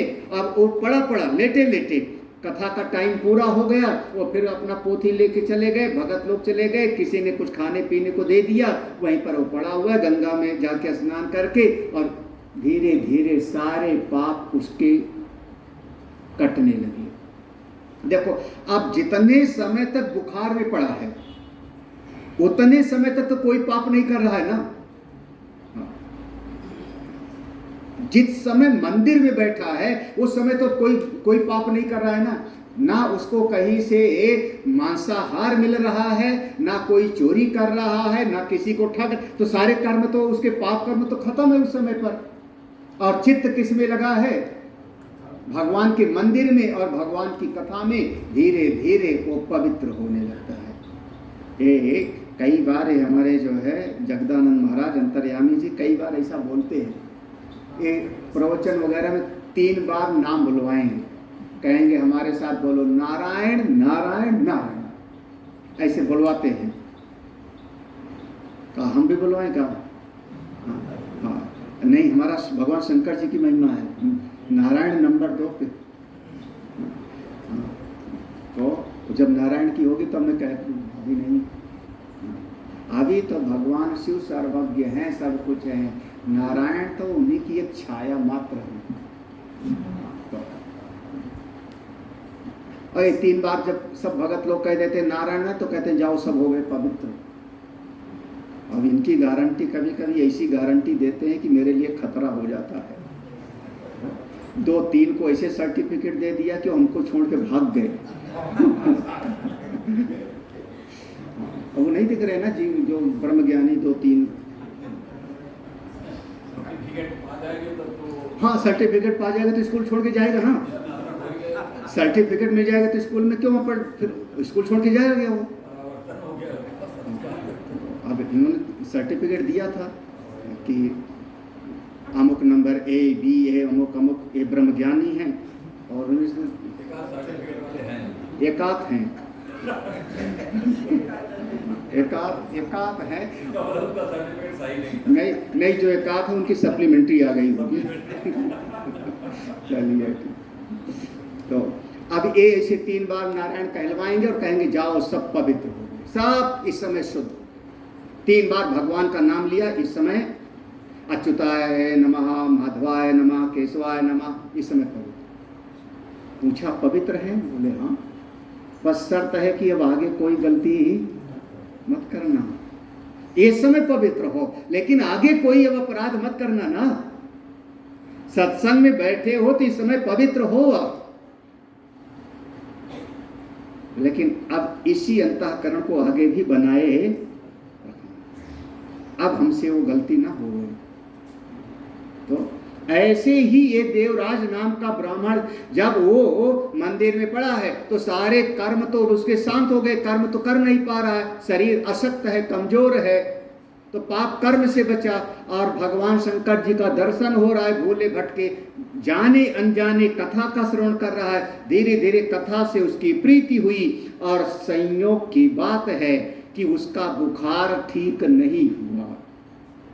अब आप लोग क्या कहोगे? कहते हैं बुखार में नहाना नहीं, लेकिन वो कथा में सुन लिया, कथा पंडित जी सुना रहे थे, ब्राह्मण देवता ने कहा कि सवेरा जब हो जावे तो सबको स्नान करना चाहिए, ब्रह्म मुहूर्त में बिना स्नान किए किसी को कुछ खाना पीना। अब उसका रस हो गया था, धीरे धीरे विश्वास भी हो गया था। पास में गंगा जी प्रवाहित हो रही हैं, जाके स्नान भी कराया सवेरे दूसरे दिन। आप क्या कहो, निमोनिया बिगड़ गया। हाँ, कुछ न कुछ ऐसा हुआ और धीरे धीरे उसका बुखार ऐसा हो गया कि जीवन उसका पूरा हो गया। वहीं वो मंदिर में ही उसका शरीर छूट जाता है। इतना तो करना स्वामी, जब प्राण तन से। कितनी बढ़िया जगह पे, गंगा जी के किनारे प्रयाग में शंकर जी के मंदिर में भगवान की कथा का श्रवण। अब इससे बढ़िया और क्या हो सकता है, क्या हो सकता है। वहां पर उसका प्राण छूटता है और इसके बाद फिर अचानक जब उसका प्राण छूटता है, ऐसा वर्णन आया कि जमराज के दूत आए, जैसे भागवत में अजामिल की कथा है। और यहाँ पर वर्णन आया भगवान शिव के गण आते हैं और भगवान के शिव, भगवान शंकर जी के गण और जमदूतों को मार के वहाँ से भगा देते हैं और भगा करके उस जीवात्मा को, देवराज को ले जा करके भगवान शिव के लोक में ले जाते हैं। जब देवराज जैसे पापात्मा को भी भगवान शिव का लोक प्राप्त हो जाता है, तो पापी से पापी आदमी भी अगर अपने मन में दृढ़ निश्चय करके वो पाप कर्म छोड़ करके भगवान के शिव पुराण की कथा का श्रवण कर ले, तो उसको भी शिवलोक की प्राप्ति होती है। बोलिए सच्चिदानंद भगवान की।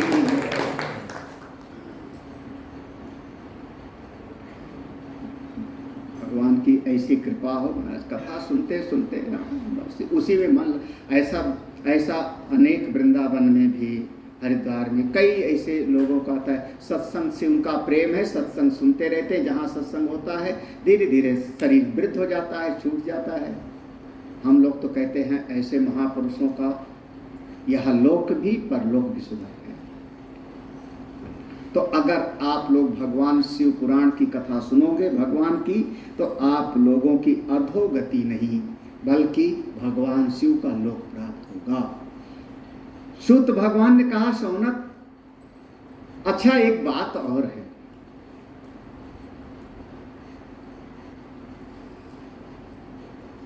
आप अपना तो उद्धार कर ही लेते हो, मान लो मेरे मन में है कि किसी मेरे अपने का भी उद्धार हो जाए, तो कोई मेरा भाई है, कोई मेरी पत्नी है, कोई मेरा पुत्र है, मित्रम धर्मे, कोई ऐसा है जो किसी के कहने से इस बार आया हो मेरे यहाँ पे साधना शिविर में, किसी ने प्रेरणा दिया हो तो आ गया हो?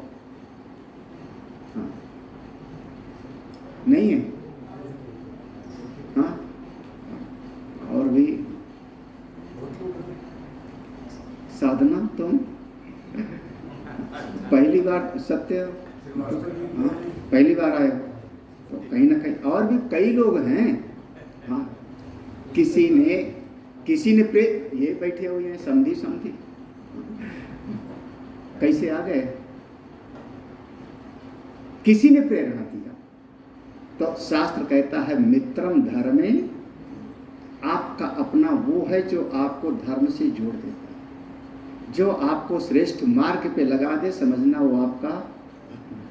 तो अगर मेरा अपना कोई है, मेरा मित्र, कोई मेरा अपने परिवार का सदस्य, और मैं चाहता हूं कि उसका भी कल्याण हो, तो क्या करूं?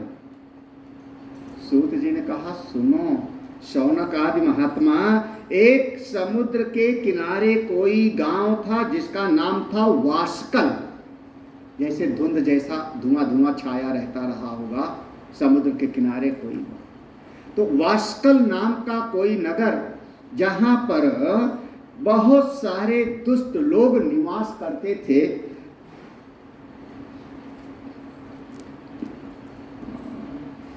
यहां भी वैसे कुछ वर्णन आता है, मैं तुमको सुना रहा हूं। उस गांव में सारे लोग ऐसे, तो गांव का गांव ही ठग था। अब कैसे माना जाए आज के समाज में कि पूरा गांव कैसे चोर होगा, पूरा गांव कैसे ठगोगा होगा? तो अभी आप एक, मैं थोड़ा यूट्यूब पर सुन रहा था, साइबर क्राइम वाला एक खास जगह है कोई झारखंड में, जामताड़ा। लो आप लोग तुरंत ही बोल दिए ना। मतलब साइबर क्राइम सीखना हो तो कहाँ चले जाओ? जामताड़ा। कोई जगह है, हमने देखा नहीं, लेकिन नाम सुना है कि वहाँ पर ऐसे लोग, तो ऐसे कोई ना कोई ऐसा, अब 100% नहीं। अब क्या भदोही में सब कालीन थोड़े बनाते हैं? वहाँ परचून की दुकान भी कोई खोला होगा।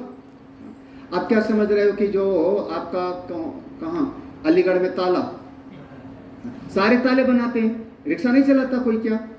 सारे काम। लेकिन नाम माना जाता है कि अमुक जगह पर अमुक कार्य होता है, अमुक कार्य ऐसा होता है। उसी प्रकार से वास्कल नाम का नगर साहा पर, मैं थोड़ा हिंदी पढ़ूंगा, कठिन वाला नहीं, थोड़ा हिंदी भी पढ़ दो ना तुम लोगों को।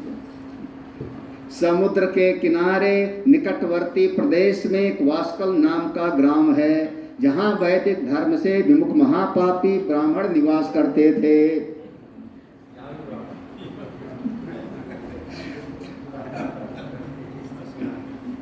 वो ऐसा है, अगर पूरा कंबल ही काला हो तो उस पर काला दाग नहीं दिखाई पड़ता है ना, और सफेद कपड़े पर जरा सा काला हो जावे तो वो दिखाई पड़ता है।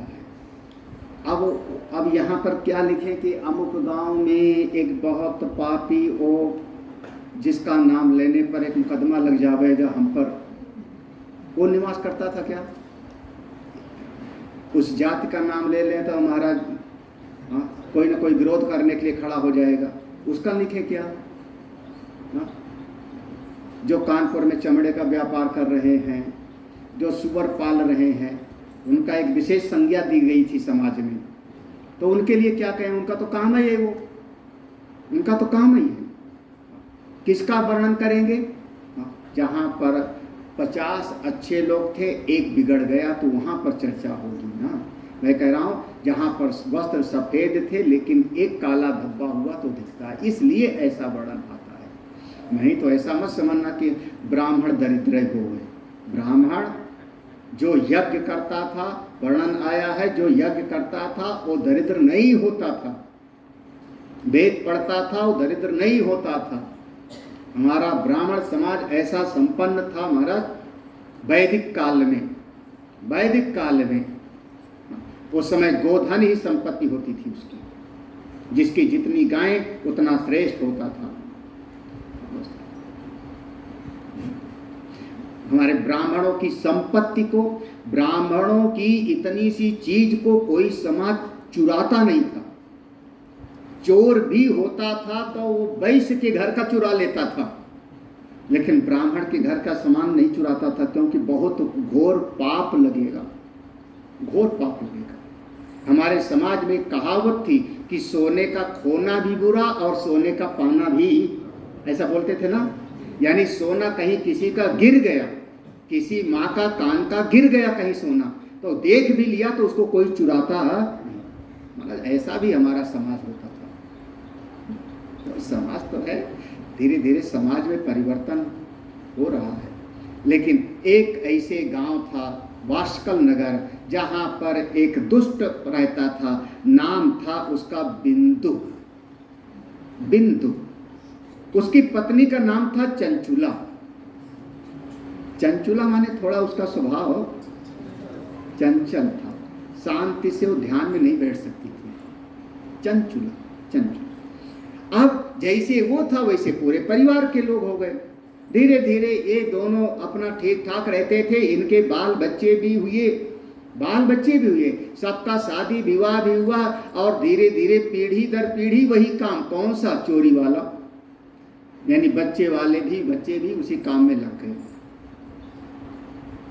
पूरा का पूरा परिवार धर्म से भ्रष्ट। समय के साथ में ये जो बिंदुक नाम वाला था, इसका समय पूरा हुआ, मर गया। बिंदुक मर गया, लेकिन जैसी करनी वैसी भरनी, गति वैसी होगी, भयंकर प्रेत बना। प्रेत योनि होती है, बिल्कुल शास्त्र में लिखा है, इसलिए मेरा दृढ़ विश्वास है। मैंने कभी देखा नहीं है, और चलते फिरते प्रेत तो बहुत ही दिखे हैं। भाई अब जो वेद पढ़े ना, यज्ञ करे ना, अच्छे विचार वाले ना हो, सब चलते फिरते रहते ही हैं। अच्छा एक बात बताओ, कभी कभी मुर्दा अगर शरीर से छू जाए तो नहाते हो कि नहीं? मुर्दा शरीर से छू जाए, हम लोगों के गांव में किसी की मृत्यु हो जाती थी ना तो पूरे गांव में उस दिन रसोई नहीं बनती थी। किसी को याद हो तो?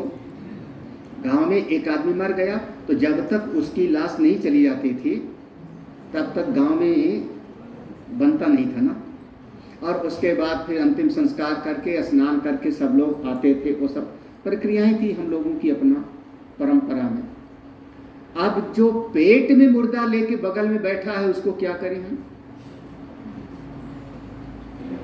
नहीं समझे? अरे वो चिकन खा के बगल में खा रहा है हमारे, कहीं पर मान लो तो पेट में मुर्दा खाया कि नहीं उसने? अब उसको छुएंगे तो अब वहां बैठ के वहां से उठ के जाएं तो कहाँ जाएं? मान लो और बगल में तो, और उसी ट्राली में से वेज नॉन वेज सब उसी हाथ से। अब ये वेजिटेरियन वाले लोग भी खाए जा रहे हैं मजेदार, हम तो थोड़े खा रहे हैं, बगल वाला वो खा रहा है, पेट में शमशान लिए बैठा हुआ है। तो जितने पेट में लिए शमशान बैठे हैं मांस, वो कौन है? शुद्ध है कि अशुद्ध? वो जीते जागते प्रेत हैं, जीते जागते प्रेत हैं। तो प्रेत माने प्रेत होते हैं, भूत होते हैं, चुड़ैल होती हैं। बिल्कुल होती है। कहाँ? बोले शास्त्र में लिखा है, शास्त्र में लिखा है। आपने देखा क्या गुरुजी? हमने कहा नहीं, हमने तो नहीं देखा, लेकिन शास्त्र पर मेरा दृढ़ विश्वास है, इसलिए मैं मानता हूं। शास्त्र पर दृढ़ विश्वास है। हमारे लिए वेद शास्त्र ही हमारे प्रमाण है। बहुत सारी चीजें आंखों से आप नहीं देखते हो, लेकिन फिर भी दुनिया में आपको मानना पड़ता है। बहुत सारी चीजें दृष्टांत देने लगेंगे तो लाखों दृष्टांत हो जाएंगे, आपकी आंखों से नहीं दिखाई पड़ रहा है, आपने कभी नहीं देखा है, लेकिन फिर भी वो एग्जिस्ट कर रही हैं। तो वो बिंदु नाम का दुष्ट व्यक्ति प्रेत बना अपने कर्मों से। प्रेत योन में ये शरीर नहीं होता, स्थूल शरीर नहीं होता, लेकिन इसके भीतर एक सूक्ष्म शरीर है, वो सूक्ष्म शरीर होता है। आप सही से बताना, खाने की इच्छा किस में हो गई? इस स्थूल शरीर में कि सूक्ष्म शरीर में? इसमें पेट भरता है और पकौड़ा ही चाहिए, वो कहाँ आ रहा है? सूक्ष्म शरीर। इच्छाएं सूक्ष्म शरीर में होती हैं, कामनाएं सूक्ष्म शरीर में होती हैं। और ये शरीर नहीं है तो सूक्ष्म शरीर है तो कामनाएं तो होंगी उसमें। स्थूल शरीर नहीं रहा, सूक्ष्म शरीर है तो कामनाएं तो हैं उसमें।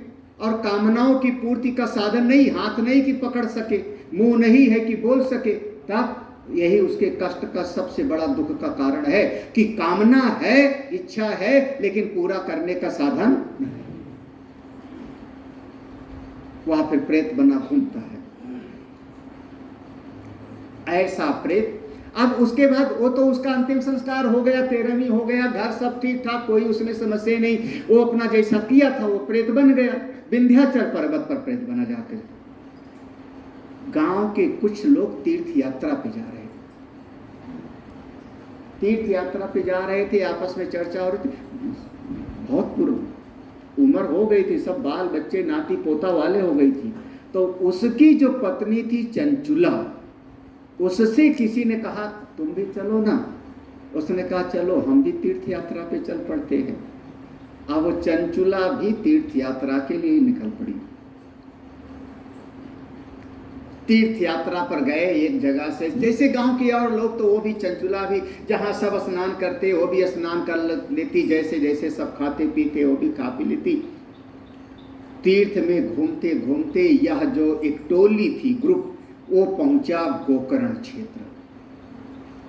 गोकर्ण क्षेत्र कहीं पर है, गोकर्ण क्षेत्र तीर्थ में वहां पहुंचे, सब कुछ किया। तो वहां पर सब गए तो थे मेला देखने के लिए, घूमने के लिए, लेकिन वहीं पर जहां पर ये लोग रुके, रात्रि वास किया, वहीं पर एक जगह पर सत्संग हो रहा था, शिव पुराण की कथा हो रही थी।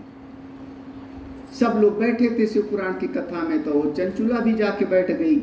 जब चंचुला बैठ गई तो वहां पर जो कथा सुनाने वाले ब्राह्मण देवता थे, कथा सुना रहे थे कि सोने की चोरी करने वाले को ये वाला पाप का नरक मिलता है, किसी के बच्चे को सताने वाले को ये नरक मिलता है।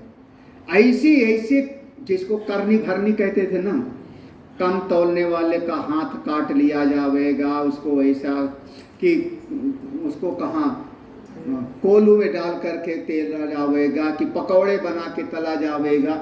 वही सब पंडित जी सुना रहे थे उस दिन, संयोग से वही था। वो जो चंचुला बैठी थी वो धीरे धीरे डर गई। ये ब्राह्मण देवता जो सुना रहे हैं, ये पाप तो मैंने भी किए थे, ये तो मैंने भी किए थे, हाय मेरा क्या होगा, ये तो मैंने भी किया था, ये तो मैंने भी किया था। घबरा करके, देखो ये श्रद्धा है, दृढ़ विश्वास है शास्त्र पर। कथा बंद हो गई। सब लोग उठ करके तीर्थ यात्रा के लिए, चलो और देखना है, सब उठ के चल पड़े। तब चंचुला ने देखा कोई नहीं, तो पंडित जी के पास आके प्रणाम किया। ब्राह्मण देवता, ये आप जो सुना रहे थे सब सही? ब्राह्मण देवता ने कहा, देवी शास्त्र में तो बिल्कुल यही लिखा है कि इस प्रकार से कर्म करने वाले को ऐसा कष्ट मिलता है, ऐसा करने वाले को ऐसा कष्ट मिलता है, ये दान करने वाले को ये मिलता है, ये दान करने वाले को ये मिलता है। जो लिखा है मैंने वही सुनाया, हमारा विश्वास है इस पर। उसने कहा, ब्राह्मण देवता फिर तो ये पाप तो हमने भी किया है, मेरा क्या होगा? उनका, देवी ये भी लिखा है शास्त्र में कि भगवान की कथा सुनने वाले के सारे पाप नष्ट हो जाते हैं, ये भी लिखा है। ये भी वर्णन है कि भगवान शिव के शिवपुराण की कथा सुनने वाले का मन, जीवन, परिवार सब पवित्र हो जाता है। चंचुला ने कहा, महाराज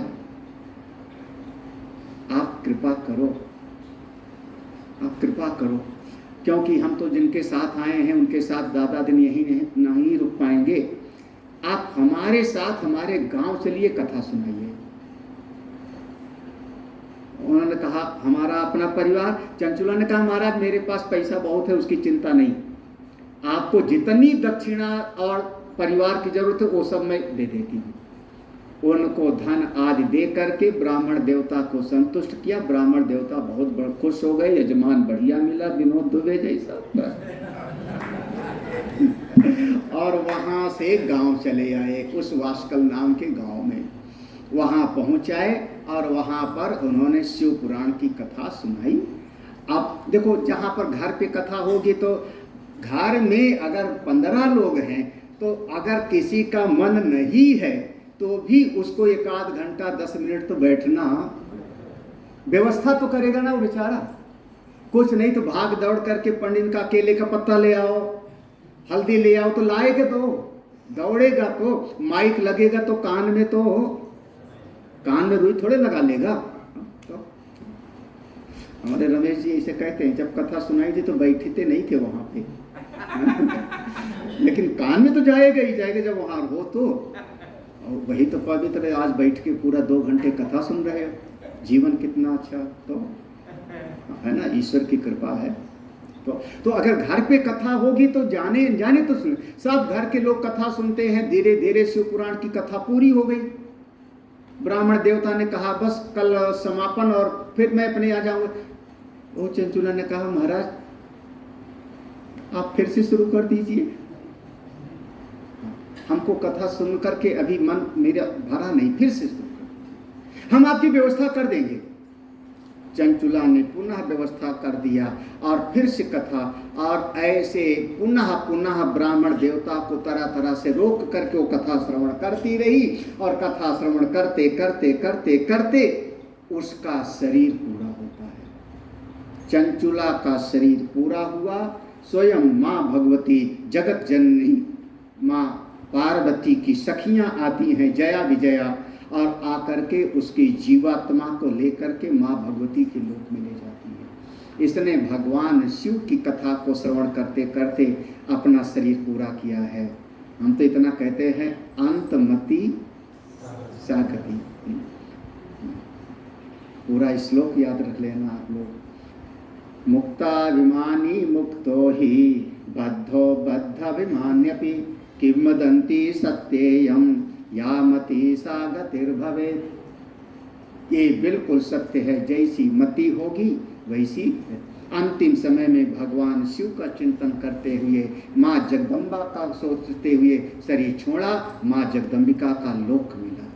माँ जगदम्बिका माँ भवानी ने अपनी सखियों में मिला लिया, अपनी सखियों के बीच में। जैसे बहुत सारी सेविकाएं हैं, चंचुला को भी वहीं पर दिया। धीरे धीरे समय बीता, बहुत प्रसन्न। अब तो दिव्य लोक में उसका रूप दिव्य है, शरीर भी दिव्य है, सारा का सारा देवताओं के साथ में रह रही है, जीवन उसका धन्य हो गया। ना जाने कहां से एक दिन पुरानी याद आ गई। ये पुरानी यादें भी कभी कभी सताती हैं। चंचुला माँ पार्वती जी के पास गई। माँ पार्वती जी से प्रणाम करके कहा, माँ वो जब आपके पास आने के पहले मैं थी मर्तलोक में, तो वहाँ मर्तलोक में हमारे उस शरीर का एक पति भी था, उसका क्या हुआ?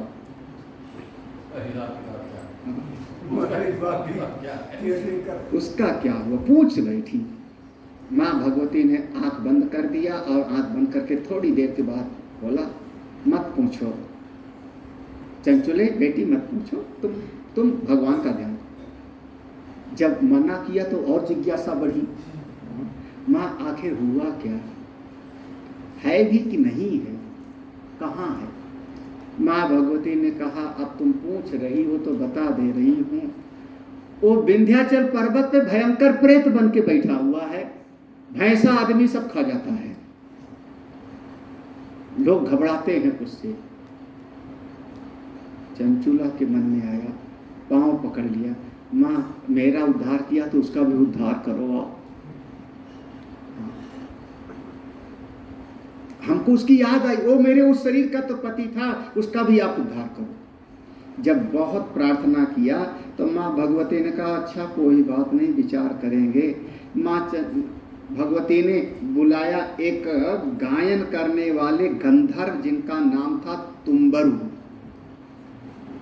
भाई वो तुम्बी वाला होता है बाजा ना, जिसमें से तुम्बा रहता, बीड़ा तानपुरा इत्यादि, तो तुम्बरु वो लेकर के चला करते थे, तो नाम हो गया तो उनका तुम्बरु नाम का गंधर्व में चित्रसेन गंधर्व, तुम्बरु गंधर्व इनका नाम। तुम्बरु को बुलाया, तुम्बरु को कहा, सुनो वो विंध्य पर्वत पर जाओ और जाकर के वहां शिव पुराण की कथा सुनाओ, शिव पुराण की कथा सुनाओ। तुम्बरु ने कहा, माँ जो आज्ञा, मैं जाता हूँ। किसको सुनाना? बोले प्रेत है वहां पर। घबरा गए। माँ वो प्रेत कहीं हम पर ही अटैक न करे। माँ भगवती ने उनको कुछ मंत्र दिया, शक्ति प्रदान की। जाओ, और जब तुम जाओगे तो प्रेत आएगा तुम्हारे सामने, वो प्रेत आएगा तुमको खाने के लिए आएगा, तुम इस शक्ति से, मंत्र से उसको बांध लेना, अब उसको कथा सुनाना। तुम्बरु ने आज्ञा मानी, आज्ञा मान करके अपना वहां से आए विंध्य पर्वत पर। आजकल विंध्यवासिनी का मंदिर है वहां पे, विंध्याचल पर्वत पर। उस विंध्य पर्वत की श्रेणी में जब उधर अपना, जैसे उनकी अपनी वीणा बज रही, बजाते हुए गायन करते, आवाज आई और दौड़ा प्रेत। मिला खाना मुझको, भोजन मिला, आहार, दौड़ा आया और वो समझ गए यही है वो बिंदुक नाम का प्रेत। और उन्होंने तुरंत अपना माँ भगवती का दिया हुआ मंत्र प्रयोग किया और एक पास में उसका शरीर ऐसे बंध गया चारों तरफ से। वह जो प्रेत था बिंदुक, उसका शरीर बांध करके एक पेड़ के नीचे रख दिया। अब बेचारा बंधन में पड़ गया, ऐसे बंधा हुआ है रस्सी में। और तुम्बरु ने अपना वीणा उठाई और शिव पुराण की कथा शुरू किया। नारायणं नमस्कृत्य नरं चैव नरोत्तमं देवीं सरस्वतीं व्यासं ततो जयं उदीरयेत्। कभी बांध के भी किसी को सुनाना पड़े तो भी अच्छा है। अच्छे काम में जबरदस्ती भी किया जाता है। कई बार हाथ पांव ऐसे पकड़ के भी डॉक्टर लोग जो है इंजेक्शन दिलाते हैं ना, दवाई खिलाते हैं ना, नाक दबा के दवाई खिलाई जाती है ना। तो अगर पकड़ के भी जबरदस्ती भी अच्छा काम में लगाया जावे तो उसमें कोई दोष हो।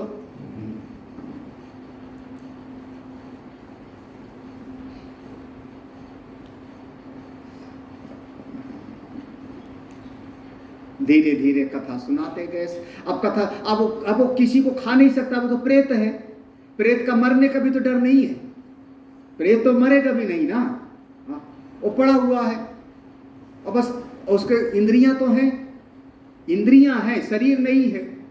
उसको कथा सुनाई पड़ रहा है, मन है, बुद्धि है। धीरे धीरे कथा सुनते सुनते उसके मन में भगवान की कथा से प्रेम होने लगता है। और एक समय ऐसा आया, पूरे शिव महापुराण की कथा पूरी हो जाती है। और शिव महापुराण की कथा सुनने के बाद उसका वो शरीर जो प्रेत का शरीर था, बंधा हुआ था, वो शरीर देखते देखते उसका आकार बदलता है। उसमें से एक रश्मियां, किरणें निकलती हैं, एक भाव निकलता है और दिव्य देहधारी वाला वो पास से मुक्त हो जाए। जो पास में बांधा था, किसके दिए पास में? माँ भगवती के दिए। हम कहते हैं प्रकृति बांधती है, पुरुष छुड़ाता है। प्रकृति का काम बांधना, पुरुष का काम। यशोदा मैया ने बांधा था और नंद बाबा ने उनको खोला था। तो वो पास से मुक्त हो गया, पास से मुक्त हो गया, दिव्य स्वरूप में आ गया। और स्वयं भगवान शिव के गण आए और उसको अपने साथ ले गए। हे शौनक आदर्शी, अगर कोई श्रीमद् शिव महापुराण की कथा को श्रवण करता है तो वो भी मुक्त हो जाता है और दूसरे को भी मुक्त करा देता है। तो श्रीमद् शिव महापुराण की कथा दिव्य है। जितना प्रेम से कोई सुने उसका कल्याण होता है। इसमें पहली संहिता है जिसका नाम है विद्वेश्वर संहिता। शिव पुराण की कथा के सुनने का विधि बताया है, कैसे कथा सुनना चाहिए। एक अध्याय में कहाँ पर सुनना चाहिए, स्थान कैसा हो, कैसे वहाँ पर सुनाने वाले आचार्य हो, कैसे सुनने वाले का भाव हो, ये पूरा का पूरा यहाँ वर्णन बताया गया है। और जो यहाँ बताया गया है वो सब हमारे पशुपतिनाथ भगवान की कृपा से यहाँ पर साक्षात है। तो यहाँ वो सुनाने की जरूरत है नहीं। यहाँ तो अपने आप एक तीर्थ स्थान में आए हो, भगवान के पास आए हो, तो यहाँ तो वो सब अपने आप, जो यहाँ नियम है वो सब अपने आप उपलब्ध है, सब है। सुनो, कथा सुनो, भगवान आप सबका कल्याण करें। ये शिव महापुराण के महात्म की कथा है। इतना ये 7 अध्यायों में महात्म है, 7 अध्यायों का महात्म हो गया। और शिव महापुराण का मूल प्रसंग जिसका पहली संहिता है विद्वेश्वर संहिता। विद्या धन ईश्वर, ईश्वरी विद्या, ईश्वर को प्राप्त कराने वाली विद्या, वहाँ से शुरू होता है। हम कल से शुरू करेंगे। बोले सच्चिदानंद भगवान की।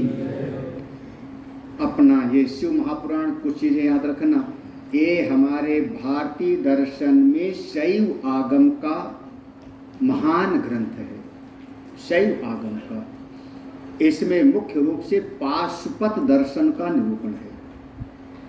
पाशुपत दर्शन में 3 चीज़ों पर विचार विस्तार से है, पशु, पति और पाश। एक 3 को समझना है। अब बीच बीच में हम इस पर विस्तार में जहाँ जहाँ प्रसंग आएगा हम आपको बताते हैं। पशु जीव कैसा, पति परमेश्वर का स्वरूप क्या, पाश बंधन का स्वरूप। और जो तीनों को जान लेता है उस शिवलोक को प्राप्त।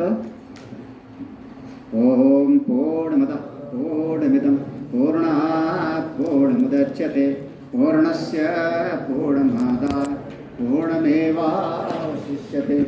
ओम शांति।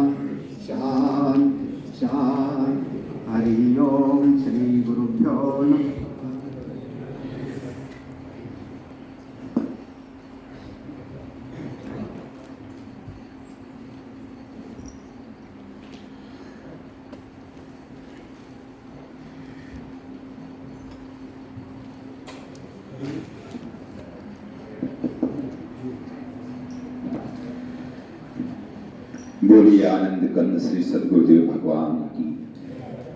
थोड़ा अपनों से अपनी बात करने की इच्छा है। सदगुरु की महिमा अनंत, अनंत किया उपकार, लोचन अनंत उघाड़ियां, अनंत दिखावड़ धार। पूज्य गुरुदेव भगवान की ऐसी सत्ता है, ऐसी महिमा है कि वाणी चाहती है कि हर पल उनका ही गुणगान करें, हर पल उनका ही चिंतन करें। समर्थ गुरु रामदास ने कहा है